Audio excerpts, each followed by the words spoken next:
안녕하십니까. 2013년도 9월 14일 연구반 강의를 시작하도록 하겠습니다. 강의 시작하기 전에 여러분들하고 조금 앞으로 이제 강의 방향에 대해서 서로 좀 논의를 했습니다. 그래서 이 자리에 안 계신 분들도 있기 때문에 그런 강의 방향에 대해서 좀 안내를 해드리고 그 다음에 진행을 하도록 하겠습니다. 보시면은 이제 오늘 이제 147일 남았습니다. 그래서 이제 147일 동안 어떻게 할 것인지 지금 그 전에 하던 방법과 이제 앞으로 해야 될 방법들에 대해서 서로 좀 논의를 해봤는데요. 일단 그 13문제씩 모의시험 보고 문제풀이 해드렸던 부분은 오늘까지만 일단 진행을 하도록 하겠습니다. 그래서 뭐 처음에 시작을 했던 부분에 대해서 이제 그 여러분들이 좀 발전 쪽이 좀 약하고 했기 때문에 그런 쪽에 대해서 보완할 수 있게끔 문제를 했었는데 그 부분이 좀 어렵다라는 여러분들의 의견과 앞으로 이제 여러분들이 남은 18주 동안에 어떻게 해야지 더 좋을지에 대해서 서로 논의를 하다 보니까 뭐 2번, 3번과 같은 그런 결론을 내리게 되는데요. 바캉스 서브노트는 그 전에 저희가 보내드렸을 겁니다. 그래서 뭐 새로 들어오신 분들도 있기 때문에 오늘 날짜를 해가지고 매일 보내드릴 때 다시 바캉스 서브노트는 파일로 보내드릴 거고요. 이거를 이제 제본을 하시는 부분에 대해서는 저희 김민성 씨 연락처를 가지고 제가 그 메일에다 넣어드릴 테니까 필요하신 분들은 아까 뒤에서 보셨다시피 상하 해가지고 두 번으로 이제 링바인드에서 보기 좋게끔 제본이 되어 있거든요. 그래서 뭐 금액은 그렇게 비싸진 않을 겁니다. 실비로 처리를 하기 때문에. 근데 뭐 여러분들 그 집에서 어차피 책을 뭐 회사에서 출력해가지고 하는 것도 좋습니다. 근데 제본하고 하다 보면은 차라리 뭐 뒤에서 만드신 것처럼 저렇게 하는 게 오히려 더 나으실 수도 있습니다. 11주 정도, 지금 아까 보니까 224문제 정도 됩니다. 한 주에 무조건 20문제씩 나가는 거예요. 대략적으로. 그렇게 해서 진행을 할 겁니다. 그래서 아까 좀 46번인가 해가지고, 또 HVDC부터 46번이었네. HVDC가. 번호로는.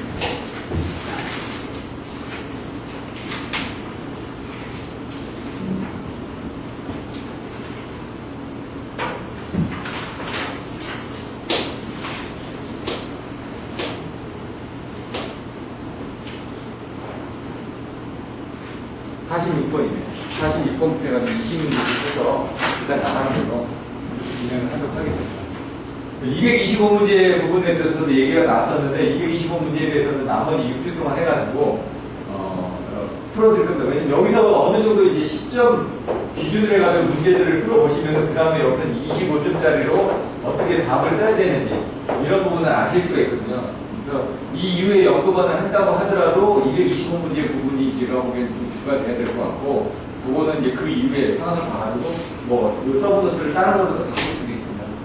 근데 이제 225문제는 그대로 가져가거든요. 항상 고르를 해서 가면 시험 보기 전에 가장 그 유형의 문제를 계속 반복하는 시간은 드릴 겁니다.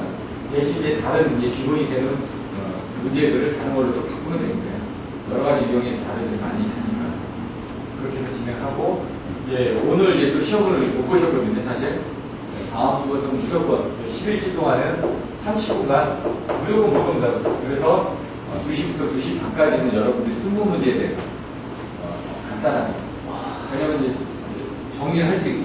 그러니까 예를 들어 20장을 만들어가지고 20장을 출력해가지고 앞장을 쓰시면은 그 뒷장에다가 뭐 보완되는 부분을 쓴다든가 이런 식으로 할 수 있게 보면 앞장에 여러분들 쓰신 거하고 그 다음에 교육을 받으면서 요점 정리를 하는 부분하고 비교를 해보시면은 여러분들이 어떻게 답안지를 써나가야 될지 그런 흐름을 배우실 수 있도록 그렇게 시간을 만들어 보도록 하겠습니다.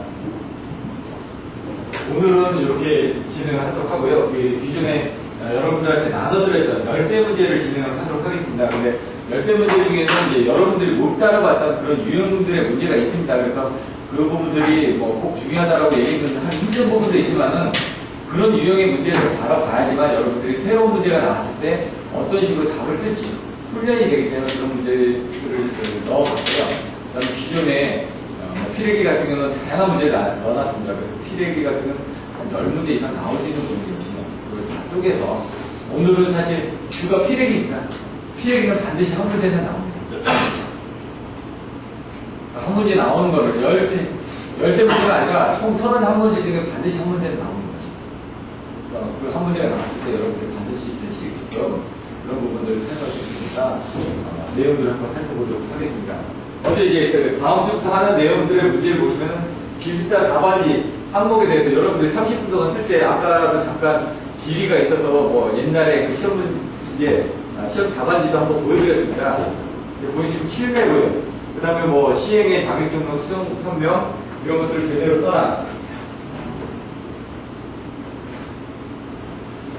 아까 오전에 잠깐 보여드렸습니다. 이런 식으로 이제 답안지가 나눠집니다. 똑같아요. 그럼 여기 시행에 이제 몇 회가 되겠죠? 100개인가요? 100개 쓰고 여기 자격증명, 달성배전 쓰시면 됩니다. 그럼 앞에 내용 읽어보시면 그렇게 큰 거 없습니다. 똑같습니다. 내용은. 근데 이제 비번호는 여러분들 쓰시지 않습니다.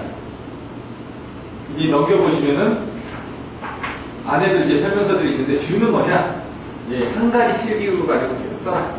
검정색 쓰다가 파란색 쓰지 말라. 이런 얘기인데요. 수성을 쓰든 유성을 쓰든 상관없습니다.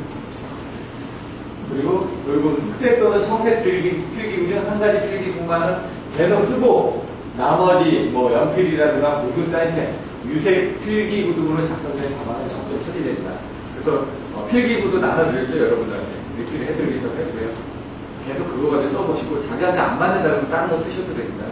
뭐 다른 사람이 좋다고 해서 써봤는데 막 그 손에 막 묻어나오는 것도 있고 뭐 볼펜톡도 있고 뭐 불편했는데 내가 보기에는 그 미쓰비시 그 제품이 그래도 써본 중에서는 파카도 써보고 빅볼도 써보고 다 써봤습니다. 근데 그게 조금 제일 낫지 않나. 그리고 거기에다가 이제 저희들이 쓰기 편하게 그립 같은 것도 엔젤 그립도 사가지고 이제 쓰신 분들도 있고요. 안에 보시면 이제 수험번호는 여러분들 외우시게 될 겁니다. 나중에 0700, 1300 지역에 따라서 앞에 번호가 틀려지고요. 그 다음에 뒤에 한 5자리 정도가 이제 수험번호가 됩니다. 성명 쓰고 감독하기는 여기 지금 인자는 하나만 있습니다. 여기 옛날 건 2개가 있었는데 그리고 옛날 건 22줄이었습니다. 근데 지금 21줄로 바뀌었습니다. 이런 거. 근데 뭐 답안지 나눠드린 이것도 22줄짜리인데 이걸 그냥 가져와서 쓰셔도 크게 상관은 없습니다. 보시면은 이제 다른 것들은 없고요. 내용들은 이제 뒤에 있는 것까지 넘겨서 이렇게 있는데 다른 것들은 없습니다. 답안 작성이 끝나면 끝이라고 쓰시라는 얘기입니다. 그리고 2줄을 비우고 그 다음부터 다시 문 써가지고 문제에 대한 걸 쓰고 맨 마지막에 이하 예배라고 써달라고 그런 부분만 정확하게 맞춰주시면 시험 보는데 지장은 없으시거든요. 다음 주에 하게 되는 박창수 서문은 한 590페이지 정도 되는데 문제는 224문제입니다. 근데 문제들은 괜찮습니다. 제가 보기에는 간단하다. 중요한 부분의 문제들은 다 들어있습니다. 저희가 저번에 배웠던 유동충 연습에서 오늘 배우는 미분탈 연습 방식 그런 것도 다 있습니다. 열명합 발전, 복합 발전. 물론 여기 좀 빠진 것들도 있습니다. 그러니까 그런 것들은 나중에 225문제에 중요한 부분에 다 들어가 있습니다. 그런 부분 보시면 될 것 같고요. 그 225문제를 이렇게 만들었습니다. 1번. 첫 번째, 뭐, 단락보장이 제일 중요하니까, 단락보장에서. 이것도 3문제입니다, 지금 보시면. 이거 한 문제, 이거 한 문제, 이거 한 문제. 근데 이걸 묶어서 보통 한 문제로도 많이 나오니까, 가장 나왔을 때, 따로따로도 쓸 수가 있고, 같이 쓸 수 있는 이런 문제를 이걸 써봤습니다. 고등학교 중에서 나올 수 있는 문제 유형이 한 20가지 정도가 됩니다. 왜냐면 계산 문제들도 있죠. 또 고조파 같은 경우는 나올 수 있는 게 한 4-5개 되죠. 여러 가지 물어보니까. 근데 이제 여기서 이제 얘기하는 개요, 발생하는 영향 대체, 요게 이제 가장 많이 나온다 얘기죠. 여기는 뭐 수치 넣어가지고 계산하는 부분도 있고, 여러 가지를 또 넣을 수가 있거든요. 고조파하고 연관돼가지고 다른 것만 10점짜리를 물어볼 수도 있고. 근데 요게 이제 범용적인 내용이니까. 전화 가지고 부분이고요. 여기 보시는 것처럼 주파수 제어책. 그럼 주파수 제어책이 딱 하면 이게 좀 헷갈리죠. 주파수 제어책을 어떻게 써야 되지? 뭐 부저작용 주연과 뭐 이렇게 제가 얘기했던 것처럼 그걸 써야 되는 거예요. 근데 여기서 제어 방식이 나오면 또 제어 방식도 3가지가 있어요. 그것도 헷갈린다니까. 그래서 그 부분을 정확하게 쓸 수 있게끔 자꾸 훈련을 하셔야 된다. 근데 요거 쓰실 때 다른 거하고 혼돈이 되는 부분을 이제 설명드릴 겁니다. 직립성정 방식, HVDC 이번에도 나왔죠. 나중에 그 방식 주로 많이 나왔고 열혈 항상급체 이런 거고요. 그리고 퍼센티지가 대전술로 역률 조정. 오늘도 역률 조정 이따가 설명 나오는데 역률 조정 방법에 대해서 설명하시라고 그랬지 역률 조정으로 인한 이익 4가지. 그리고 키워드가 뭐였죠? 손하면서 이렇게 나와줘야지만 됩니다. 문제에 대해서 키워드가 나와야지 답을 쓸 수 있다니까. 그거는 훈련이 되어 있어야 되잖아요. 그 훈련들을 자꾸 반복해서 해왔습니다. 왜냐면 그때 225문제가 이거 키워도 해라. 그럼 최소한 그거는 나온다는 얘기죠. 근데 요때 한 15문제가 나왔습니다. 31번째 중에. 그럼 반타작을 한 거거든요. 가장 많이 나오는 중도에서 꽂다 보니까 그런 부분이 나오게 되는 겁니다. 이 문제가 이제 만들어진 배경에 대해서 처음 들어오신 분들도 있으니까 발전, 성전, 변전 부분에 대한 문제들을 출력을 해가지고 한 10년치를 분석을 해보니까 발전은 한 1000문제 중에 197문제 정도가 돼 있더라. 그럼 한 20% 정도가 되는 거죠. 근데 20%인데 최근에 발전 쪽이 안 나오다가 이번에 발전이 문제가 좀 나왔습니다. 그러다 보니까 그 문제 유형을 발전 쪽으로 좀 무시할 수가 없어서 그런 거고, 여기 보시면은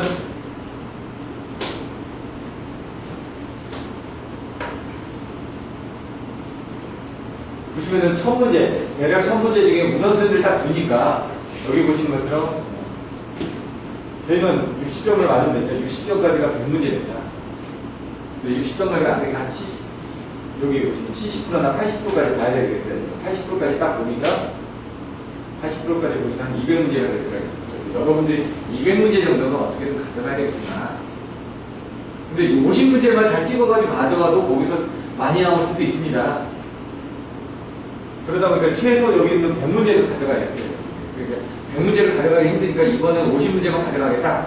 그러면 이제 그 박창수 씨가 하고 나서 나머지 225문제 할 때 여러분들 1번부터 50번까지만 그냥 달달달달 외워가는 겁니다. 그 문제가 나면 똑같이 쓸 수 있을 때까지. 그리고 나서 그 다음에 어떻게 됩니까? 나머지 51번부터 100번 또 가져가는 겁니다. 그렇게 자꾸 늘려서 나중에 200문제 정도를 가져가면은 여러분들이 시험 봤을 때 이제 부담이 덜 되는 겁니다. 어떤 문제가 나오더라도 여러분들이 가만히 쓰시는 지장이 없을 겁니다.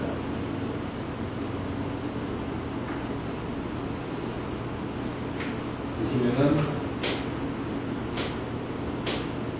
소분류에 가지고 변환기 가지고 그때 막 다 분류해드렸고 다 설명을 드렸습니다. 1순위를 보시면은 단락구장에 이렇게 뭐 87회, 80회, 78회, 78회, 77회, 74회, 71회, 63회, 61회, 59회. 거의 보시면은 1년에 3회 정도거든요. 3회 정도면 얘하고는 한 2년 정도 됐네요. 얘하고는 얘는 바로 나왔죠. 그 다음에. 그 회에서도 1교시 나오고 2교시도 나왔습니다. 여기도 보시면은 74회 같은 1교시도 나오고 1교시, 2교시, 1교시, 3교시. 요거는 63회도 1교시, 4교시. 이런 식으로 이래가지고 주기적으로 1년에 또는 2년에 한 번씩 반드시 나오는구나. 근데 달라고자 하는 부분은 그 위에 지금 요게 9회 때 만들어 놓은 거니까 그 위에는 저기를 안 했지만 그래도 거의 1년에 한 문제 정도는 나왔습니다. 뭐 1년에 2회 정도 시험을 보니까 그 중에 한 문제는 꼭 나왔다는 얘기죠. 어떻게 보면. 다당면상 경감대책을 물어보든 어떤 식으로든 연관된 부분이 문제가 나온다고. 대칭잡법을 물어보든 발전기 기본식을 물어보든 그거하고 연관된 부분은 반드시 나온다는 얘기죠. 그런 유형의 문제들을 보시는 것처럼 이렇게 쭉 2번에 주파수제어. 아까 주파수제어도 여러 가지가 있는데 그 중에 주가 뭐냐. 여기 보시면 자동 주파수의 제어 방식. 여기에 보시면 반동제어, 역률제어, 원리하고 방법론, 제어 필요성, 제어 방식. 그래서 지금 이걸 한 겁니다. 주파수 변동의 원인, 제어 필요성, 제어 방식. 그 안에 모든 것들이 들어가니까. 대표적인 문제를 아까처럼 만들어가지고 거기에 대해서 여러분 풀어보게끔 만들었고요. 225문제, 그게 바로 이거죠. 그래가지고 가장 그 유형에 대해서 많이 나올 수 있는 유형의 문제를 갖다가 문제를 만든 겁니다. 근데 여기 이 사람 책에도 보면 되고 이 사람의 책에도 있고 여기 같은 발전기 보면 뭐 여러 가지 사람의 책을 갖다가 거기서 있는 유형의 문제를 그 안에다 넣어놨다. 그 폴더 안에다. 그 폴더가 여기 보시면은 여기 이렇게 폴더를 다 넣어놨다. 그럼 1번에 보시면 1번 안에다 그 여러 사람의 책에서 뽑아가지고 그걸 넣은 겁니다. 이걸 만드는데 시간이 많이 걸렸습니다. 근데 이걸 이제 보는데 힘들기 때문에 일단은 여러분들한테 이걸 볼 수 있는 방법을 하기 위해서 박찬수 씨 써온 것들을 다음 시간부터 하겠다는 얘기고 그걸 끝내놓고 나면 여러분들이 일단 10점짜리를 써서 목차 정도는 쓸 수가 있으니까 어떤 게 나오더라도 대략 감을 잡구나. 이렇게 쓰는 건데 이런 유형의 문제도 있구나. 그러면 그때부터 이제 혼돈이 되는 것들을 여러분들이 잡아 나가셔야 됩니다. 그거를 이제 225문제 때 이런 것들은 이렇게 쓰시고 이런 것들은 이렇게 쓰시고 이제 대략적인 부분을 하는데 그 중에 한 문제를 냈을 때는 여러분들이 정확하게 쓰는 훈련들을 해주셔야 됩니다. 근데 이게 단시간 내에 내지는 않고 요거를 하시려면 한 1년 정도가 소요가 됩니다. 6개월 정도는 감을 잡으시는 거고, 연구반도 바로 되는 건 아니고, 기본반 6개월 듣고 나서 연구반 들어오면 이제, 연구반에서 아까 오전에 했던 것처럼 기본반에서는 기본서 책만 설명해주는데 저는 이 기본서 책에 있는 것만 뿐만이 아니라 연구반에서 모든 자료들도 보여드리지 않을까요? 여러분들이 미리 봐두면 그만큼 같이 볼 수가 있으니까. 그래서 오후에 수업도 같이 와서 들으시라고 무조건. 기본반 듣더라도 연구반 와서 무조건 들으세요. 돈 받는 거 아니니까. 이런 식으로 이제 진행을 할 거니까 여러분들이 문제는 뭐냐? 예습입니다. 예습 안 해가지고 와서 아까처럼 이렇게 앉아가지고 그냥 가만히 있으면은 여러분들한테 아무 도움 안 됩니다. 뭐든지 써야 됩니다. 아까 그 사람분이 얘기했어요. 일단 쓰지 않으면 자기가 뭐가 부족한지 모르겠다. 쓰는 걸 자꾸 훈련을 해야 된다. 그런 좋은 말씀 많이 해주시거든요. 경험이 있기 때문에 자기가 지금까지 이렇게 해서 여러 학원들 다니고 어떤 것들 다 해봤지만은 이런 것들이 좋더라. 그런 피드백을 여러분들한테 저는 중간중간에 계속 받고 싶습니다. 그래서 이제 이런 자리를 만드는 것도 사실 여러분들이 모여서 가능하면 이제 좀 사실 좀 편하게 하고 싶은데 이게 연구반하고 같이 합병이 되다 보니까 이제 부득이하게 동영상을 촬영을 해야 되니까 그런 부분도 말씀을 드릴 수밖에 없고요. 여기 이 자리에 없는 사람들도 이끌어 가야 되기 때문에 부득이하게 뭐 여러 번 설명을 드리는 부분도 있을 겁니다. 하지만 여러분들 나중에 가셔가지고 돌아오시면 아침에 설명드렸죠. 빅토리 하면서 여러분 비전을 가지고 뭔가 이끌어내기 위해서는 할 수 있다는 자신감을 가지고 계속 시간을 관리해가면서 하시다 보면 좋은 결과가 있을 거라고 생각합니다. 그러려면 뭐냐? 혼자서 힘드니까 여러분들이 같이 이끌어 주셔야 됩니다. 아까처럼 내가 이렇게 공부했더니 이런 부분이 좋아하더라. 이런 얘기를 해준 사람은 없습니다. 사실 다른 학원에 가면 그런 얘기 안 해줍니다. 자기 합격해야 되니까 옆에 있는 사람한테 얘기 안 해준다니까요. 자기가 열심히 공부하고 왜 얘기해주냐. 근데 여러분들은 이제 어떻게 보면 약간 스터디식으로 시작을 했기 때문에 같이 윈윈을 해야 됩니다. 좀 약한 사람이 있으면 옆에서 좀 끌어주고 대신 내가 부족한 건 저 사람이 또 채워주게끔 돼 있습니다. 제가 저번에 얘기했듯이 제가 옛날에 스터디를 들어가고 싶어서 쫓아다녔었는데 결국은 안 껴지더라고요. 자기한테 득이 돼야지만 껴지는 거예요. 세상이 다 똑같은 거거든요. 여러분들도 마찬가지일 겁니다. 속으로는 그러실지 모르지만 여기서는 최소한의 여러분들이 지금 제가 그래서 다음 시간에도 저녁 식사 같이 하면서 좀 얘기를 하려고 한 게 끝나고 나서도 연구관 오시기 전에 좀 모여서 같이 식사도 하시고요. 서로 교류도 해가면서 여러 가지 얘기를 하시다 보면은 뭐 저한테 대전축도 주시고 뭐 다른 쪽 자료도 많이 주시고 저는 도움이 됩니다. 필요한 것들 있으면 저한테 물어보면 제가 자료도 찾고 정리하다 보니까. 근데 그것들을 저한테 모든 걸 질의를 하시면 제가 그걸 다른 사람한테도 안내를 해드립니다. 이 사람이 이게 궁금해서 이렇게 문의 왔습니다. 여러분들 궁금하실 거니까. 또 아는 분들은 그거에 대해서 더 한 번 더 되새김이 되는 거고 더 잘하시는 분은 저한테 거꾸로 더 부족한 부분도 채워주실 수 있는 부분도 되는 거고요.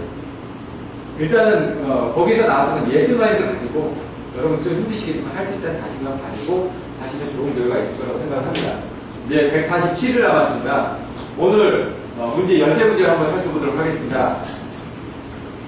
첫 번째 유류 화력 발전입니다. 기름을 뗀다는 얘기입니다. 석탄을 안 떼고 기동정지 운전 그러니까 뭐 어떻게 기동정지를 하느냐 매일 하느냐 주간으로 하느냐 이런 정도로 왜냐면 매일 하는 게 있고 주간에는 뭐 토요일 일요일 같은 경우는 뭐 부하가 적으니까 그때만 죽이고 월 화수목금토일은 계속 금까지는 계속 돌렸다가 토요일만 죽이는 경우도 있을 겁니다. 아니면 매일 투입했다가 죽였다 투입했다가 죽였다 하는 것도 있고 이게 경제부합의 문제예요. 그래서 이제 돈을 적게 쓰게 돼요.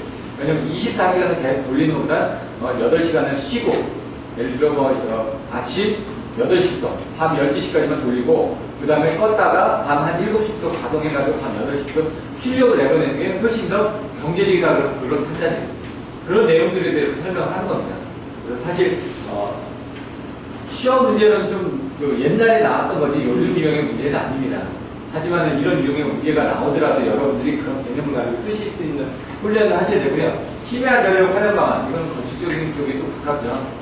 근데 요즘 에너지 쪽에 대한 문제들이 많다 보니까 여러분들이 그런 부분에 대한 에너지 스토리지 서비스라든가 뭐 여러 가지 그 전력 에너지 저장 장치라든가 에너지 문제가 나왔을 때 이런 것들을 여러분들이 알고 계시면 그런 내용들을 좀 써서 좀 답안지를 좀 차별화해서 쓸 수 있는 그런 방안이 될 수도 있다. 심야 전력은 어떻게 활용할 거냐. 내용대로 보면 비축열 냉동기가 또 있죠. 근데 이제 냉동기도 있지만 온도를 올려서 하는 방식도 있습니다. 소수력 발전. 아까 뭐 3천하고 만 얘기하셨잖아. 그게 뭐냐? 2003년도에 뭐가 바뀌었습니까? 그 전에는 3,000kW. 2003년도 이후부터 10,000kW로 바뀌었습니다.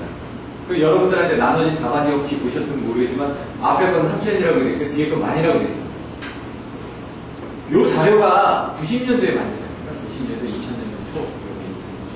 그러니까 2003년도 전에 만든 자료인데, 이게 99년도, 뭐 2000년도 이때 만든 자료로 추정이 되는데, 그때 만들었던 자료들 지금도 시험에 다 나오는데 대신 여기 좀 안 들어갔던 유형의 문제가 좋은 문제들이 좀 있습니다.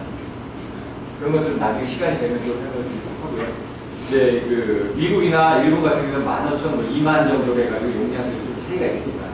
그런 것들도 자료에 나와 있으니까 찾아보시면 돼요. 저희 그 소수력 발전 인천에서 검색해봤습니다. 검색했더니 뭐라고 나오냐면은 여기다 넣어놨는 거예요.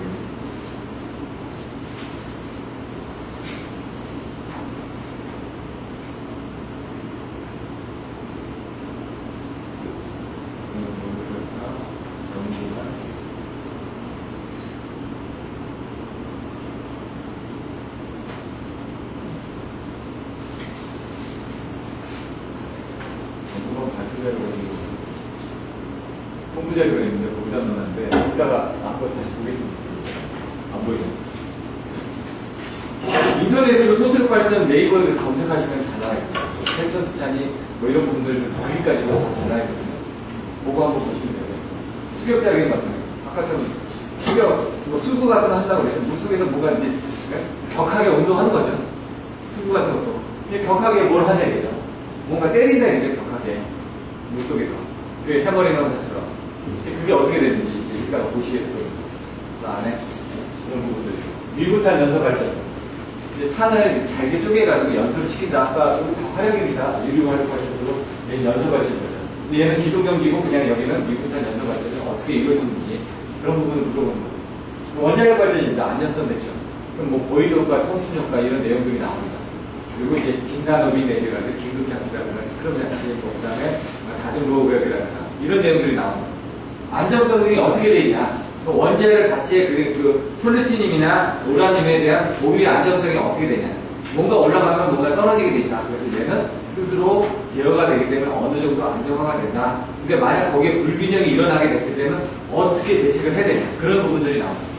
그러면 이제 가정극을 통해가지고 뭐 사고가 나더라도 그 바깥에서 충격이 오더라도 안쪽에 원자력 쪽에 문제가 없게끔 만든다는 거예요. 왜냐면 일본의 사태에 의하면 원자력 뚜껑 날아갔지 않습니까? 안에 보이는데 못 들어가죠? 방사능이 있습니다.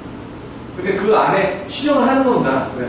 원자력 설비가 이렇게 돼 있으니까 그 안에는 뭐 문제 없을 거다. 요 안에서 노심 육룡이 일어나가지고 지금 안에는 녹아내려서 없어졌을 것이다. 뭐 그렇게 얘기하시는 분들도 있고요. 여러 가지 얘기들을 많이 합니다. 왜? 원자력 자체에 어떤 특성이 있기 때문에 안전하게 돼 있을 텐데 그게 어떤 원인에 의해서 무너졌을 수도 있고 아닐 수도 있다. 여러분들도 이제 그런 것들에 대해서 이제 배우시게 되는 거죠. 근데 원자력에서 더 깊이 들어가실 필요 없고 이런 유형의 문제들 최근에 시사하고 관련돼서 이런 것들을 한번 받으실 필요가 있다는 거죠. 이거 25쪽짜리 나왔습니다. 3개가. 한꺼번에. 1년도 안 됐죠? 따로따로는 10점짜리로 나와요. 연속의 원리가 뭘까요? 딱 하면 나오는 게. 뭐 수식이 나오죠? 연속의 원리. 그거 보십시오, 자료. Q는 AV. 물의 유량은 면적과 속도에 유리한다. 연속하다, 여기서 이제 그림을 그려가지고 요거하고, 여기 보시면은, 이렇게 그림이 이렇게 돼 있죠? 여기 이제 면적이 크니까 속도가 좀 떨어질 거예요. 에너지 보존하고 똑같은데 여기에 흐른 물이나 여기에 흐른 물이나 양은 같다. 그게 연속이 원리야. 에너지 보존을 보죠. 똑같죠. 그래서 Q는 AV가 나온 거예요. 베르누의 정리 뭐죠?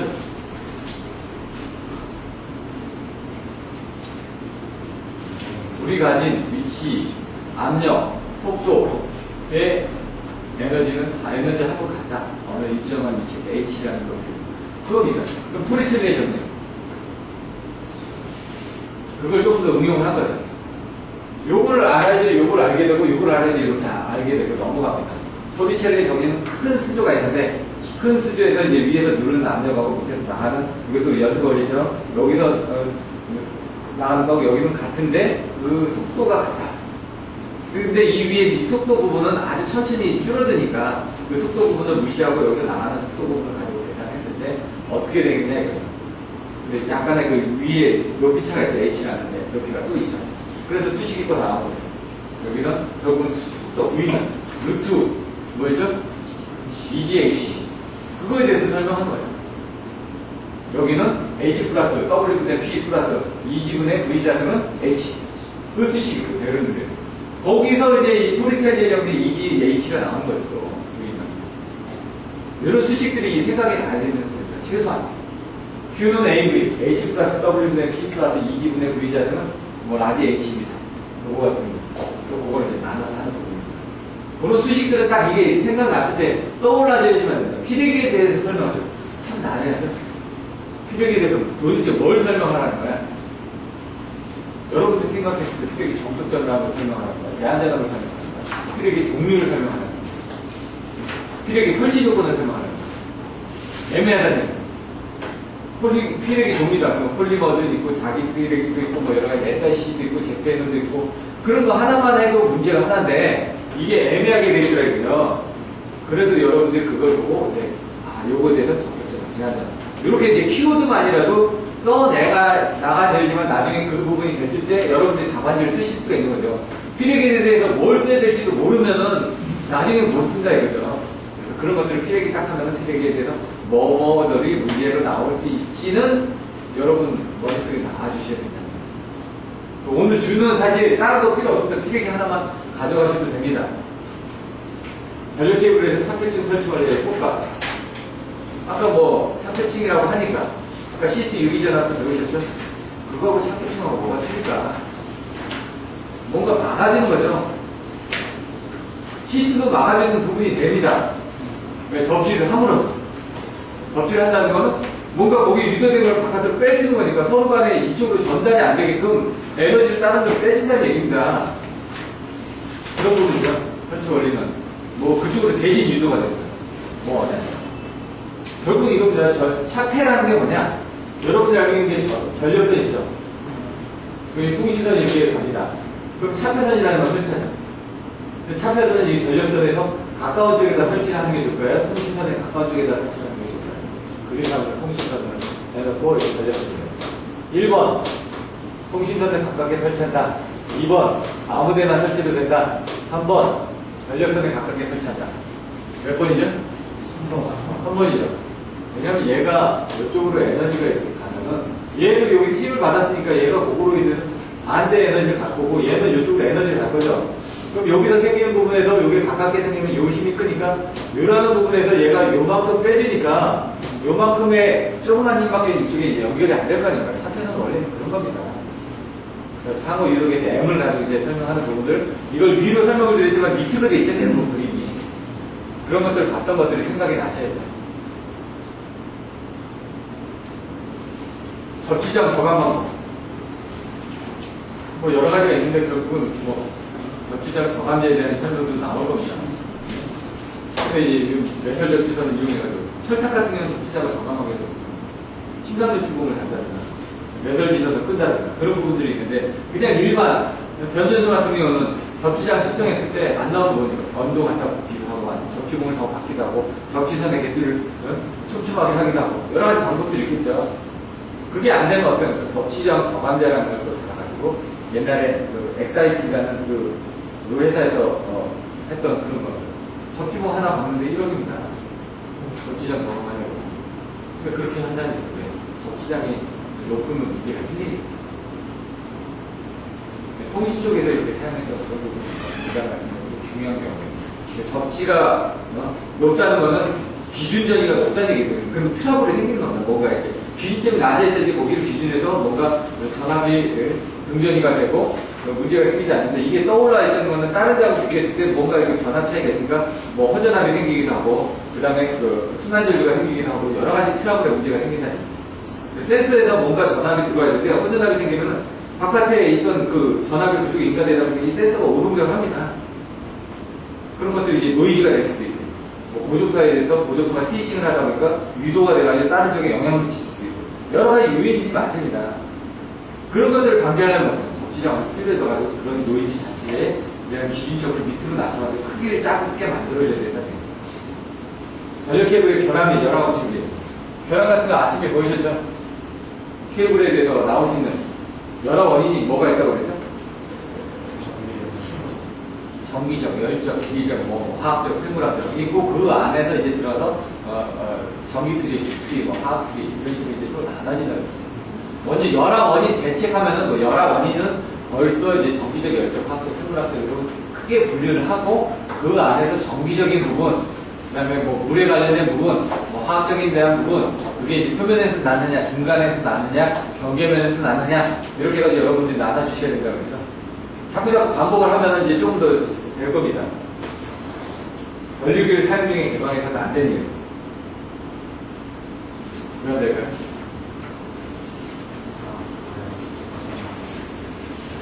자신있게 2차 측이 오픈이 되면은 2차 측으로 뭔가 에너지를 전달해줘야 되는데 그 에너지가 여자 전류로 들어가요. 변환이 되잖아요. 그 여자 전류에서 전압이 올라가게 됩니다. 전압이 올라가게 되면 그 가전에 대해서 CT가 던지지 못하니까 터져버린다. 그러면 1분 접촉 안에 이렇게 되죠. 그래서 CT를 보통 하게 되면 1분 안에 다시 붙이면 된다. 이렇게 하는데 한 번씩 데미지를 먹다 보면 그 철심 쪽에 문제가 생기겠죠. 등가회로를 그리는 부분들이 이겁니다.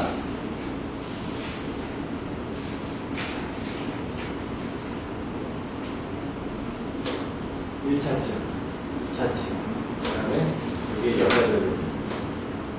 근데 여기가 오픈이 됐으니까 얘가 이쪽으로 가서 이렇게 돌아가야 되는데 이게 안 되니까 얘가 이쪽으로 돌아갈 거 아니에요. 근데 얘가 약한데 이쪽이 계속 걸리다 보니까 얘가 터져 나간다 했어요. 그렇게 이해를 하셔도 되고 얘가 적용이 되는 게 뭐냐면은 인버터도 적용이 되고요. 변압기도 적용이 되고 발전기도 적용이 되고 다 똑같은 거예요. 1차층, 2차층 중간에 4개차가 없어요. 변압기를 볼까요? 1차층, 2차층 이게 뭐예요? 4개층 전동기 볼까요?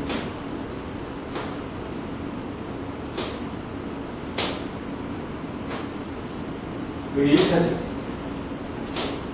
여기 2차층 여기 4개층 공기 똑같습니다. CT, PT 다 똑같습니다. CT 어떻게 됩니까? 이쪽에도 있고 이쪽에도 있고 중간에 4개층 다 있습니다. 요거는 뭐 IE, 또 IE 해가지고 요거도 2개로 나눠가지고 그림을 그리게 됩니다.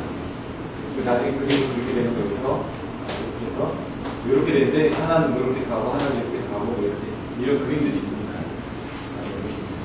IM이 뭐고 IE가 뭐고 이런 거 보시게 됩니다.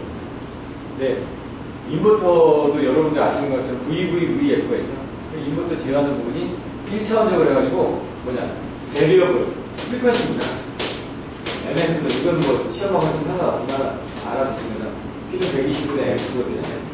에너지 세이빙 한다는 게 요거를 주파수를 낮추게 되면 어떻게 돼요? 이게 속도가 줄어들죠? 격수는 바꿀 수가 없으니까. 그러면 이제 손실이 줄어드는 거죠. 왜냐면 주파수를 낮춰가지고 내가 필요한 회전 습관만 돌리면 됩니다.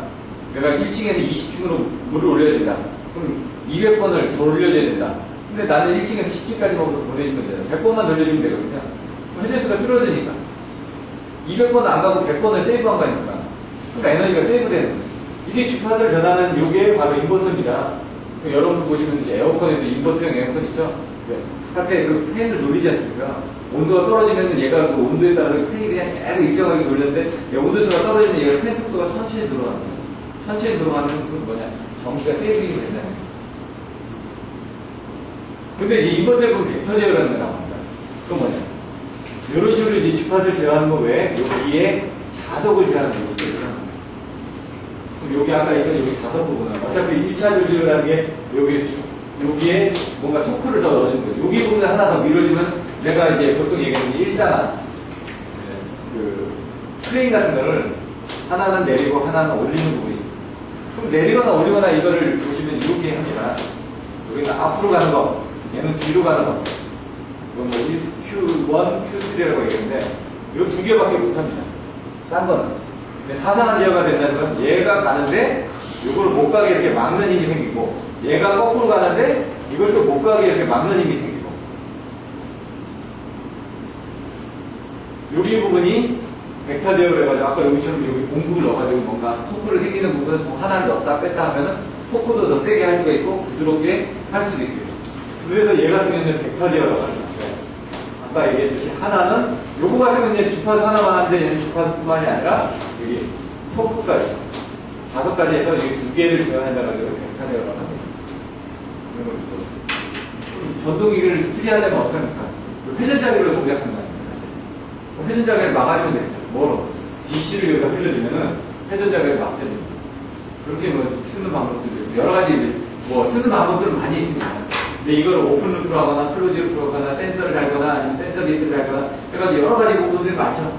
근데 이제 국산들이 이제 조금 문제가 있는 것들이 노이즈가 스위칭 주파수액이 올라가게 되면은 이걸 여러 번 하게 되면은 주변에 유도가 되겠죠. 나중에 노이즈 되는 것들 다 인버터라든가 이런 쪽에서 나오거든요. 그냥 나중에 여러분 현장 하시다 보면 그런 것도 참조할 수 있습니다. 변류기를 사용중에 개방만 해서 안 된 이유.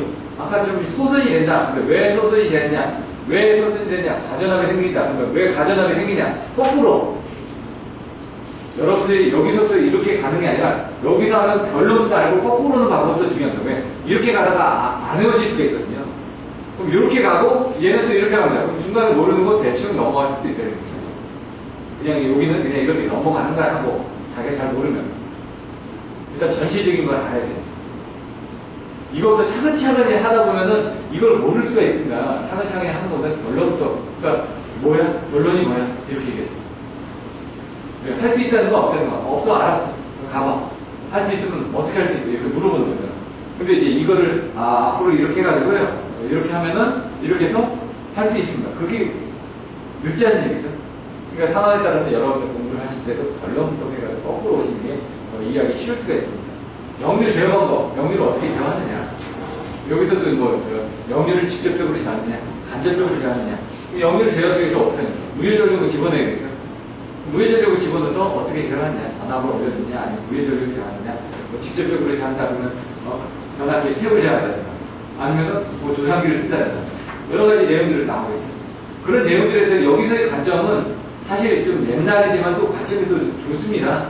우리가 생각 못했던 그런 관점으로 답안지가 나와있기 때문에 그런 부분을 하고 계시려니.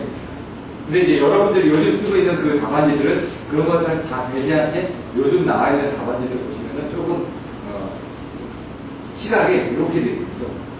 옆에도 보고 뒤에도 보고 좀 봐야 되는데 요거만 보면 항상 모범답안다. 그래서 그것 때문에 여기 나와 있는 답안지들이 여러분들이 보시던 그런 답안지 형태로 틀리다고 해서 그게 꼭 틀린 건 아닙니다. 그래서 여기서는 그런 그 시각들을 좀 보시고 나머지 답안지 쓰실 때 모범답안을 보고 이제 좀 여러분들이 추가하실 수 있게 그 아이디어를 생각하실 수 있는 그런 기회가 됐으면 좋겠습니다. 유료 화력 발전대 기존정리 운전. 여기 한번 보시면요. 국민생활의 향상으로. 눈에 잘 안 들어져요.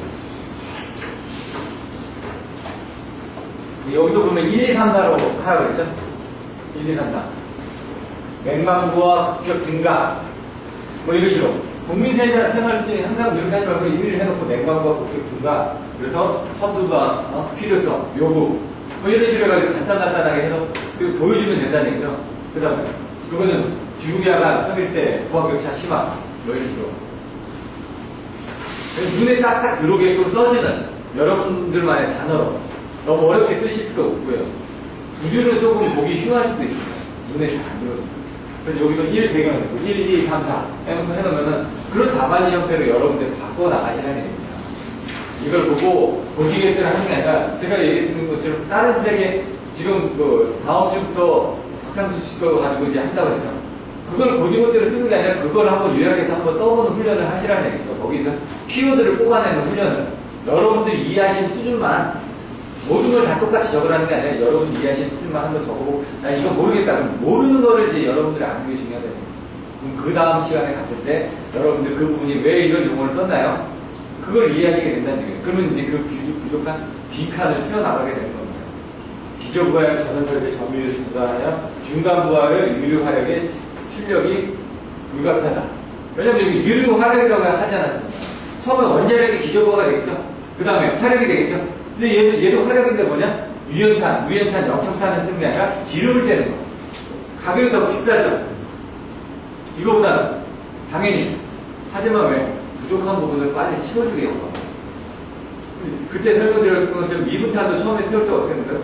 주유를 넣어가지고 한 650도까지 만든 다음에 그 다음에 파이어드를 만들어가지고 거기서 미분탄을 연투상으로 뿌릴 거냐 뭐 어떻게 하냐에 따라서 그 불을 붙여서 쓴다고요. 필요한 부분에만 이렇게 쓰는데 그러다 보니까 얘가 이제 경제성이 떨어지니까 그 필요한 시간대만 피크컷을 하기 위해서 쓰기 위해서는 어떻게 쓰는 게 좋냐. 그래서 여기 봤더니 기동정비를 하는 게 좋겠더라. 매일 데일리 스타트를 하거나 아니면 주간에는 정비를 한다든가 WSS라는 DSS 이런 식으로 용어들이 나오게 됩니다. 그래서 효율화를 방지하기 위한 일 기동정비 운전이 필요하다. 저부하 운전시라고 되어 있죠. 저부하 운전시. 밤에는 부하가 없으니까 그때 이걸 계속 떼어봐야 어차피 발전소를 그러니까 시동 켜놓는 거하고 똑같죠. 계속 하면 아이리딩 하면서 나가진 않는데 기름값이 떨어지지 않습니까? 얘도 마찬가지라는 얘기죠. 그 시간대는 어차피 원자력이나 이런 기본 부하가 기저부하가 담당을 할 수가 있으니까 그때는 아예 꺼놓는 게 수명 측면에서 좀 떨어집니다. 근데 그 당시에 유류에 대한 경제성을 봤을 때는 있기 때문에 그렇게 산다는 얘기입니다. 딱 보면은 이런 거죠. 이 청주부하고 부족한 부분이 생기니까 그거를 부족한 부분을 채워주기 위해서 유류 화력 발전소를 투입했는데 그러다 보니까 돈이 많이 들어가니까 그 돈이 많이 들어가는 부분을 줄이기 위해서 기동정비를 할 수밖에 없다. 이런 컨셉을 잡으면 되는 거죠. 그걸 이해하신 거는 어떻게 정리를 하냐. 딱 설명. 들으면 알 것 같은데 나중에 또 쓰려면 힘들다 이거죠. 그러면 여러분만이 아는 키워드로 정확하게 써가는 훈련이 필요하다. 그래서 기동 부분을 보니까 냉각 기동, 열강 기동이니까 냉각, 장기간 정지로 기동하는 그러니까 이미 식을 대로 식었다는 얘기죠. 그러니까 다시 배우는데 시간이 많이 걸린다는 얘기죠. 그래서 기동은 전출력까지 8시간 보통 걸립니다. 약 10시간이라고 되어 있는 겁니다. 그럼 열강 기동, 껐다 키는 거죠. 시동 껐다가 다시 시동 키면 시동 잘 걸리죠. 일주일 동안 안 켰다가 시동 키면 세로가 드르륵 하면서 연료 잘 안 올라오니까. 그리고 연료가 올라왔다고 하더라도 겨울에 시동 키면은 잘 히터가 켜지나요? 안 되죠? 똑같은 거죠. 잠깐 껐다 키면 히터 조금만 있으면 바로 나온다고요. 엔진에 열이 나가요. 그래도 똑같죠. 단시간 정지. 기동은 보통 한 3, 4시간. 근데 이제 보통 1시간까지 걸립니다. 1시간 만에 정지 출력을 내는 거죠. 거기에 이제 좀 열이 많이 축적되어 있습니다. 근데 보통 이제 열간은 3시간, 그 다음에 냉간은 한 8시간. 이렇게 봅니다. 통상적으로. 얘가 이제 어떻게 되냐면은, 그래서 이렇게 올라갑니다. 이렇게. 요거를 이제 몇 시간 정도 하다가, 요게 지금 한 350도 정도 이렇게 가거든요. 그럼 여기가, 그 다음에 어떻게 되냐. 한 550도 정도 가다가, 그 다음에 650도를 이렇게 넘어가는 겁니다. 이런 것들이 일반 화력발전소의 위에 올라가면서 압력을 조정해 가면서 하는 겁니다. 단계가 안 되죠. 평택화력이나 이런 데 보니까 이런 목선들이 들어가. 그래서 이게 이렇게 되는구나. 다른 데들 보니까 그렇게 되죠. 기동 정지, 이제 주기가 나죠. 아까 뭐냐? 기동 상태. 양태라고 했잖아요. 냉간이냐, 열간이냐. 그러면 이건 기동을 어떻게 시키냐? 데일리 스타트냐? 아니면 위클리 스타트냐? DDS, DSS라고도 보통 얘기합니다. 데일리 스타트 앤 스탑. 이거는 위클리 스타트 앤 스탑. 일일, 주말. 주말에는 어차피 부하가 없으니까 그때 아예 주말에 다 죽여버리겠다. 그럼 요거 같은 경우는 좀 냉간 기동 쪽으로 가까워지겠죠? 일일 기동 같은 경우는 매일 올렸다 넣었다 올렸다 넣었다 하니까 얘는 열간 기동 쪽이 좀 가까워질 거예요. 근데 실제로 이렇게 운전하고 있습니다. 데일리 스타트 같은 거 다 하고 있습니다. 제가 갔더니 한 7시쯤에 켜가지고 한 8시쯤에 정격이 나온다고 그러더라고요. 한 12시 보고 제가 갔더니 발전소에 하고 있었습니다. 몇 개의 발전소들이. 운영 방법. 저효율을 규정하였다, 신고하였다, 대치. 저효율 화력을 정지하고, 신고하였다, 출력을 상승한다. 이제, 보면은 이제 발전소도 이제 효율들이 있겠죠. 1호기, 2호기, 3호기, 4호기. 그럼 그런 것들을 점차 이제 가마로 바뀌어가고, 뭐 이런 과정에서 뭔가 이제 오버를 하면서 죽일 건 죽이고, 살릴 거는 그쪽으로 부하를 몰아주자. 왜냐면 얘가 100% 부하가 다 걸리진 않거든요, 사실. 그러면 이제 얘를 몇 대를 집어넣는 게 더 좋을지 이제 판단을 하게 됩니다. 어차피 출력이 있으니까. 신규화력의 상호도 출력 대충 이거는 한편 정리하고 다른 쪽에 출력 증가를 통해서 종합효율을 상승한다. 그러니까 발전기 용량들이 다 틀리니까 어떤 거를 집어넣고 어떤 걸 빼느냐에 따라서 여기 효율들이 틀려지는 거죠. 이런 부분들을 알고는 있는데 설명하기가 좀 힘듭니다. 여러분들이 발전소 운영했다고 그러면 확실하게 쓰겠죠. 근데 이거 당연히 그런 데야겠지. 근데 말로 쓰기가 힘들잖아요. 말로 쓰기가. 그래서 아까처럼 써봐야 된다. 이런 용어들 자체가 쓰기 힘드니까. 수력, 화력, 출력 대체. 여기는 화력 발전소를 정지시켜서 원가를 절감한다. 그렇게 되어 있죠. 보시면 어려운 내용은 없습니다. 근데 이제 이걸 쓰려고 하니까 힘들어서 그렇죠. 한번 보시기만 하면 될 것 같아요. 일일 기동 정지. 경제적 효과가. 이득은 뭐냐? 발전 정지 시간 동안 F가 뭘까요? fuel, 연료죠. 연료를 안 쓰니까 그만큼 이득이 생깁니다. 그런 얘기죠. 돈이 안 나가니까. 손실은 그 동안에 또 다른 것들을, 왜냐면 얘는 평상시 때 쓰든 안 쓰든 기본적으로 나가는 게 있습니다. 유지보수를 하기 위해서. 얘가 꺼졌다고 해서 얘를 보일러를 주겠지만 보일러에 관련된 나머지 부분을 순환시켜주고 뭔가 얘가 다시 돌 수 있게끔 유지하는 비용들이 있겠죠.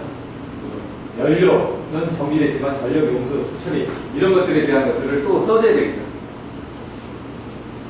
설비의 빈번한 기동은 이제 그 수명하고 관련되죠. 경제적인 부분이 떨어지더라고요. 그리고 계산해 보면은 그게 더 싸다니. 1년 360을 돌리는 것보다 이걸 정지시키고 하는 것은 훨씬 더 저렴하니까. 연료비 이득은 그래서 기동정지 손실이라서 보수비를 뺐을 때 그게 되겠으니까. 아는 내용인데 이걸 좀 쓰기가 좀 힘들죠. 먼저 이런 키워드가 나와야 되거든요. 일일 기동정지, 운전효과의 손실.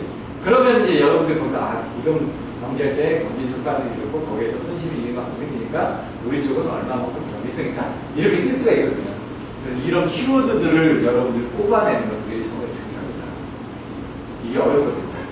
설비의 요구 기능의 특성, 빈번한 기동 경제에 던질 수 있어야 되니까 기계적 강도가 요구해야 되겠죠.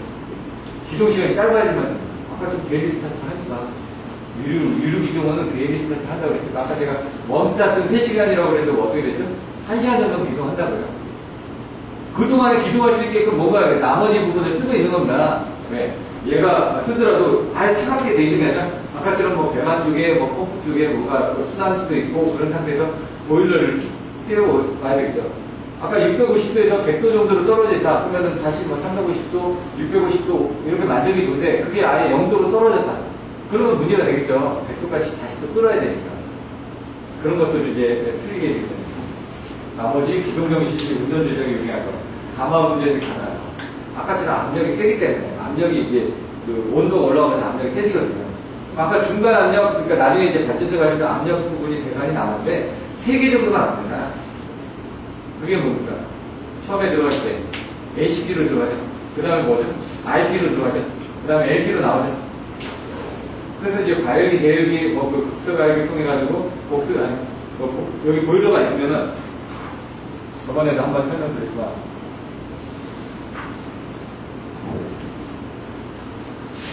보일러가 이렇게 돼 있다고 했죠. 이렇게. 여기 터빈들이 있습니다.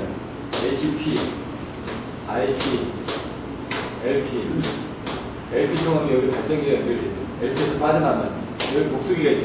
이만한 큰 콘덴서.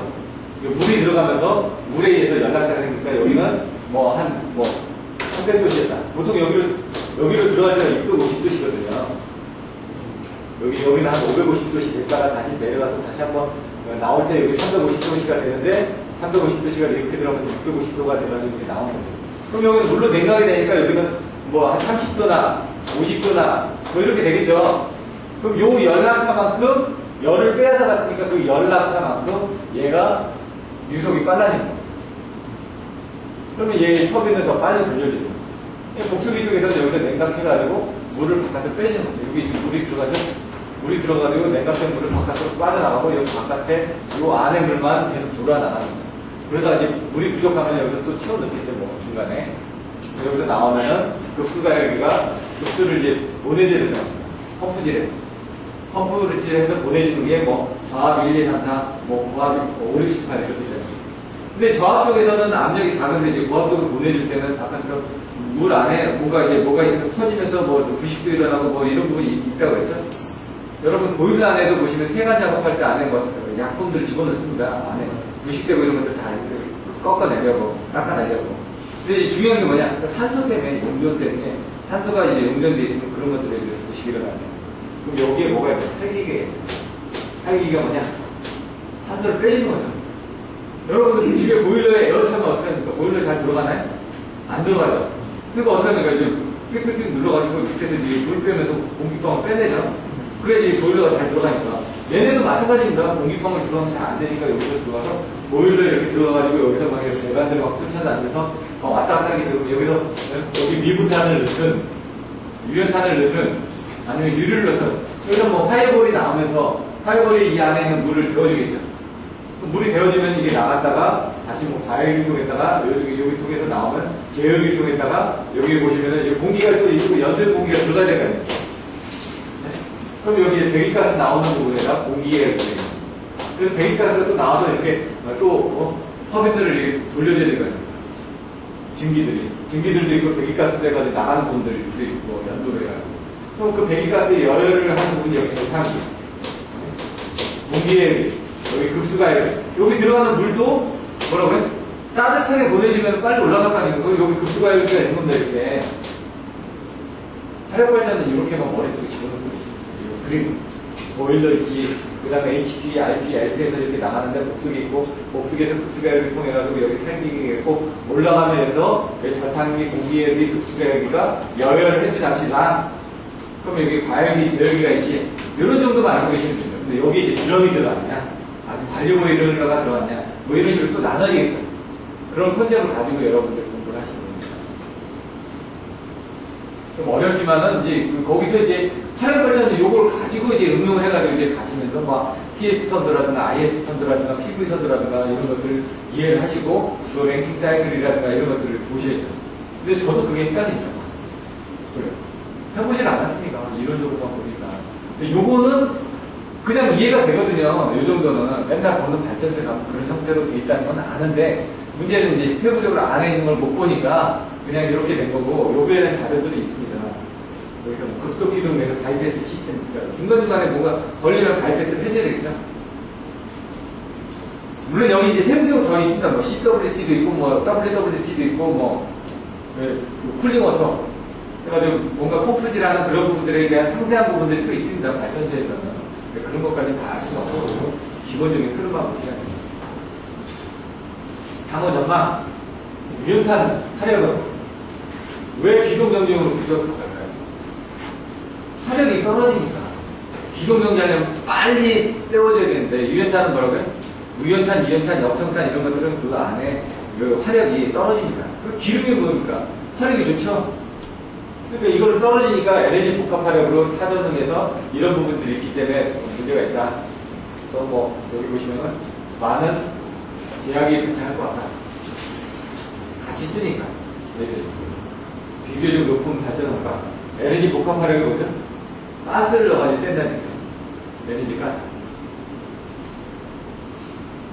여기는 이제 앞에서는 뭐 유리 기동정지라고 했는데 여기서는 LNG 복합화력 해가지고 내용들이 나오네요. 내용이 이제 앞하고 약간 상반되는 내용들이 나와요. 근데 향후 전망들은 이제 기동정지 부분에 대한 것들을 써야 되니까 왜냐면 유리만 쓰는 건 없거든요. 기름만 뗀다는 건 비싸니까. 그러면 어떻게 합니까? 대부분 다 복합발전을 하고 있잖아요. 복합발전을 하는데 복합발전을 하는데 대부분이 가스를 이용해요. 가스 터빈을 돌린 다음에 남는 가스 터빈은 온도가 몇 도요? 1100도에서 1600도 정도 되니까. 그러면 그 여열을 빼면 650도 그만 만들어낸다는 얘기죠. 기름을 떼면 850도 이렇게 나오거든요.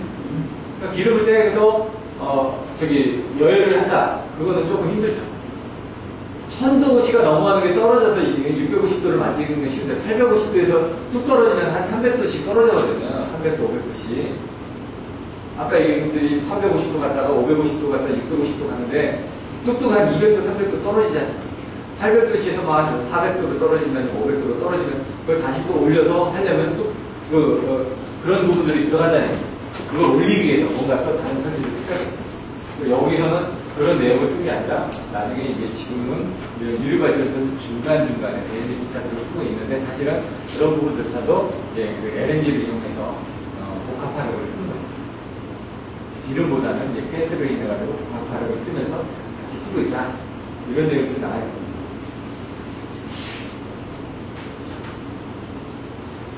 심야전력 활용화. 이건 보시면 주간 전력하고 심야부하고 이런 부분들이 차이가 많이 큰다니. 그래서 이제 발전소에 투자비를 회피 지연시켜 개통화정들을 합작시키기 때문에 이걸 딱 보면은 내용들이 뭐가 생각나요? 심야전력 활용화.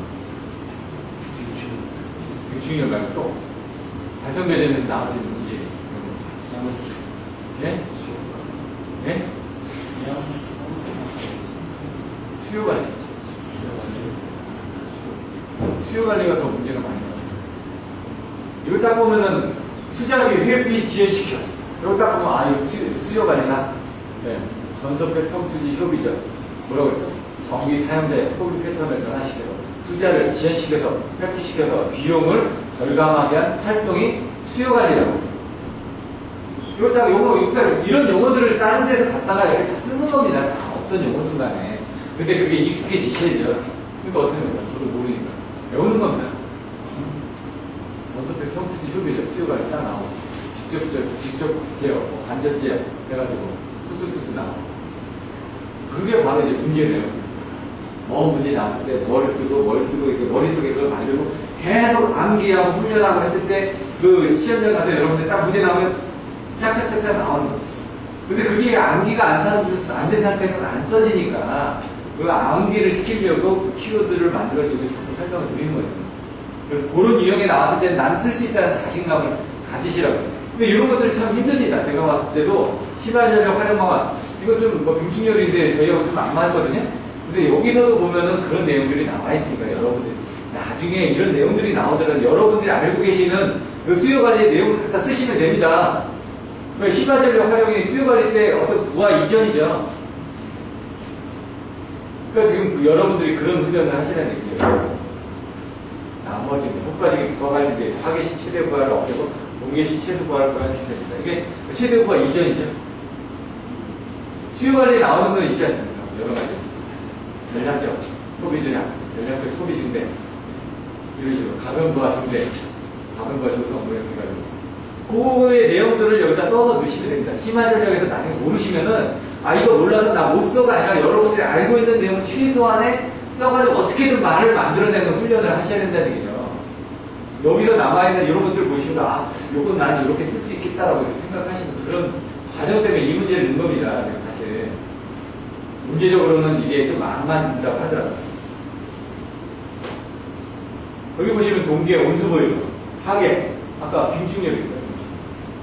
그러니까 두 가지가 있거든요. 근데 우리들 생각하는 다 빙출형입니다. 여기는 출혈시, 냉난방 다 가능하다니. 수축열, 냉동기하고 출혈조, 열을 저장하는 방식. 냉동기로 물을 저장해가지고 열을 저장했다가 이게 녹으면서 열을 뺏는 거죠. 그런 부분들이. 빙충열, 냉동기하고 빙충열. 이거 비그르는 거죠. 이거 얼리는 거고, 이거 물을 냉각시키는 거고. 얘가는 보시면은 이제 얼음 빙수처럼 생각하시면 돼요. 물하고 빙수가 같이 섞여 있는 거예요. 얘는 히트펌프, 축열조, 냉열과 온열이 동시에 필요한데서 열을 세척하는 거 이렇게 되어 있습니다. 근데 이거 같은 공개성이 뭐 좀 없죠. 양쪽을 다 써야 되니까. 여기 보시면은 냉방기만 되는 게 있고 난방기가 되는 게 있죠. 냉난방 다 되는 건 그 안에 다른 설비들이 더 있으니까 가격이 비싸지죠. 얘도 그렇게 생각을 하시면 됩니다. 히트펌프에다 축열제. 축열제라는 건 열을 뭐 보완하는 담아주는 설비라고 생각하시면 되죠. 우리는 뭐 관계성을 담으려고 연관문제고요. 절감된다고 하는데 제가 이거는 잘 모르겠습니다. 그냥 난방하고 냉방으로 같이 쓸 수 있는 뭐 부분이다. 이렇게 보시면 될 것 같아요. 주택에서의 축열시, 심야전력. 바깥에 보시면은 집 위에 이렇게 그 태양광 써는 것들도 있죠. 밤에 그걸로 해가지고 뭐 안에 보일러에다가 물 따뜻하게 데워놨다가 그걸로 쓰겠다는 거죠. 근데 그렇게 안 쓴다고. 석탄으로 해가지고 하는 게 아니라 뭐 나무대죠? 나무대 가지고 보일러를 해가지고 저장해놨다가 쓰기도 하고. 그런 것들이 이제 원예, 이제 꽃 같은 거 하는데 겨울에 비싸니까 그런 걸 쓰는 겁니다. 근데 그것들도 조차도 이제 태양광으로 해가지고 열을 뭐 쓴다 이렇게 나와 있고요. 추결식 전기차 끓이기, 열을 저장을 해놓는 부분. 온용기에다가 이렇게 넣어놨다가 뜨거운 물을 그 냉각되는데 시간이 걸릴 거 아닙니까? 12시간 됐어요. 그런데 온용기 자체가 어떻게 되어 있냐면 틀렸어요. 옛날에 그 일제 뭐였죠? 밥통 같은 거 보면 조지, 예? 조 뭐였죠? 그 코끼리 나는 거 그거 많이 했었었는데 네? 코끼리 모양으로 나와가지고 일본식 그 제품들 우리나라 같은 보온병 같은 거 그런 거 많이 썼거든요. 보호밥통 같은 거 옛날에는 조지루시 네, 조지루시 나온 거 그거 많이 썼거든요. 근데 그거 써보면 좀 냉각이 좀 오래 가긴 하더라고요. 구조를 그렇게 만드니까 안에가 비어 있습니다. 여러분들 보시면 음식점 같은 데서 물 보면은 두 컵이 이상하게 가운데가 비어 있는 것들이 있거든요. 그 안에가 진공으로 되어 있습니다. 열 전달이 안 되니까 바깥에 에너지가 안 뺏기는 거죠. 모닝이 더 잘 됩니다. 추결식 열을 저장하는 거죠. 온수 온수를 추결조에 저장했다가 나중에 돌려서 한다. 추결식 전기온도 이것도 실내 전력이 다 온도가 같이 추결식 전기 격구들 그러면 히터 불가마 생각하시면 되겠죠. 불가마 딱 배우면은 추결식 전기 다 추결식으로 하는데 좀 와닿지는 않습니다. 이것도 다 불가마사 800도씨의 고온으로 추결했다가 돌을 달구는 거죠. 돌을 달고 났으니까 그 안에 공기 중에 그 부분이 따뜻하게 있으니까 얘가 식진 않죠. 근데 그러면 식지 않으면 겉을 잘 해줘야죠. 그러니까 아까 얘기했던 그 추결조가 어떻게 돼 있냐. 저장하는 방식이 틀려지만 추결조가 어떻게 돼 있냐가 틀려집니다. 자연재래식 강제 스위치. 자연재래라는 것은 얘가 바깥으로 나가기가 힘드니까 그 안에서 허사시키죠. 강제로 성공한다는 건 뭔가 에너지가 들어가니까 거기에 따라서 또 손실이 또 일어납니다. 호수력. 요 앞에 두 개는 뭐 그냥 보시고요. 여기부터는 이런 것은 나올 수 있는 문제입니다. 호수력은 잠깐 쉬었다가 진행하도록 하겠습니다.